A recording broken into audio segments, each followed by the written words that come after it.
দোকানে মাংস কিনতে গেলে যখন মাংসটা ওজন করা হতো তখন বলতাম, কাকু একটা স্টমাক দিও কিন্তু। আর শুধু আমি কেন, কম বেশি সবাই এটা চেয়ে থাকে।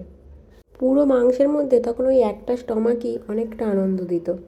আর এখন যখন একসাথে এতগুলো করে পাই তখন কি আর রান্না না করে পারি? তবে এগুলো কিন্তু বেশি খাওয়া উচিত নয়। যাই হোক, এখানে আমি স্টমাকগুলো ছোটো ছোটো করে কেটে নিচ্ছি। এরপর ভিনিগার দিয়ে 5 মিনিট গরম জলে ফুটিয়ে নেব, ফলে এর মধ্যে যদি কোনো নোংরা থাকে বেরিয়ে যাবে। ফোটানো হয়ে গেছে, এবার জল ঝরিয়ে নেব। জল ঝরিয়ে নেওয়ার পর ঠান্ডা জল দিয়ে আরেকবার ধুয়ে নেব। এরপর কড়াইতে দেব সর্ষের তেল। এখানে ডুমো ডুমো করে কয়েকটা আলু ভেজে নিচ্ছি। এই আলুগুলো একদম লাল লাল করে ভেজে নেব 90%। একদম লাস্টে হয়ে এলে আলুগুলো দেব। আলু ছাড়া তো আমার চলবেই না। আলুগুলো ভেজে তুলে নিচ্ছি।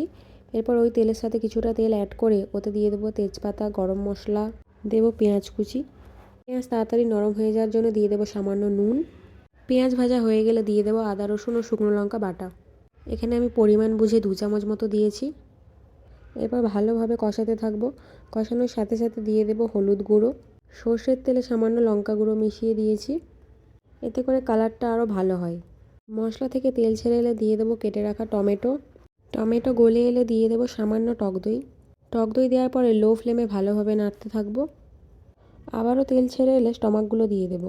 10 থেকে 15 মিনিট মিডিয়াম ফ্লেমে ভালোভাবে কষিয়ে নিতে হবে। যত ভালোভাবে কষা হবে তত টেস্ট বাড়বে। কষাতে কষাতে বেশ অনেকটা তেল ছেড়ে দিয়েছে। এবার দিয়ে দেবো পরিমাণ মতো জল।